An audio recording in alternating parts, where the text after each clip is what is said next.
ఈరోజు ముస్లిం సమాజంలో ఉన్నటువంటి ప్రధానమైనటువంటి జమాతులు ఆర్గనైజేషన్లు అందరూ కూడా ఈరోజు ప్రెస్ కాన్ఫరెన్స్ నిర్వహించడం జరిగింది. అందులో భాగంగానే రాష్ట్ర ముస్లిం జేఏసీ కన్వీనర్గా నేను కూడా పాల్గొనడం జరిగింది. ఈరోజు ముఖ్యంగా ఈరోజు ఇక్కడ కూర్చోవడానికి ప్రధాన కారణం ఏదైతే ముస్లిం సమాజంలో అనైక్యత ఏర్పడింది, భయాందోళనలు ఉన్నాయి. ఎందుకోసం అంటే వఫ్ అమెండ్మెంట్ బిల్లు ఏదైతే ప్రవేశపెడుతున్నారో సెంట్రల్ గవర్నమెంట్లో, దాన్ని చంద్రబాబు నాయుడు గారు సపోర్ట్ చేస్తున్నారు. ఎందుకంటే ప్రధానంగా ఈరోజు బీజేపీతో ఎక్కువ అనుబంధంగా ఉన్నటువంటి పార్టీ చంద్రబాబు నాయుడు గారి పార్టీ, అదేవిధంగా నితీష్ కుమార్ గారి పార్టీ.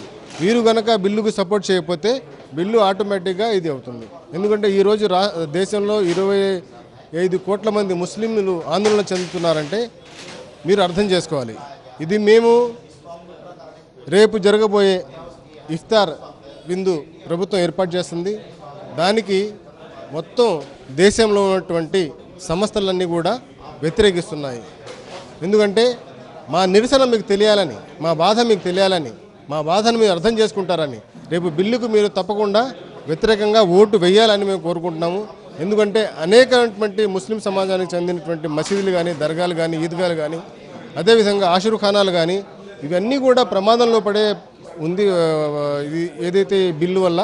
ఎందుకంటే ఇది దాదాపు 200-300-400 సంవత్సరాల క్రితం నుంచి గత ఈ ఏదైతే మసీదులు కానీ ఇవన్నీ దర్గాలు ఉన్నాయి కదా, వీటన్నిటికీ కూడా వీళ్ళు ఈరోజు బిల్లులు ఏమంటున్నారంటే నిరూపించుకోమని చెప్తున్నారు. అది ఎలా నిరూపణ చేయడానికి అసాధ్యమైనటువంటి విషయం. ఎందుకంటే హిందూ దేవాలయాలు కూడా అలాగే ఉన్నాయి, చర్చిలు కూడా అలాగే ఉన్నాయి. అనేక సంవత్సరాల నుంచి అవి స్థిరపడి ఉన్నాయి కాబట్టి అది యథాతథంగా కొనసాగాలి. కానీ ఇది ఈరోజు ఆ పట్టా తీసుకొచ్చి నిరూపించుకోవాలంటే అసాధ్యమైనటువంటి విషయం. ఇదే కాకుండా ముస్లింల పట్ల ఒక ద్వేషభావంతో బీజేపీ దేశంలో కుట్రలు చేస్తుంది.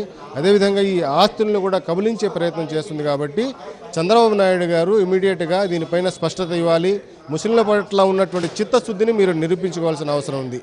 అలాగే 29న ఆల్ ఇండియా ముస్లిం పర్సనల్ లా బోర్డు తరపు నుంచి ధర్నా చౌక్లో ధర్నా నిర్వహించడం జరుగుతుంది.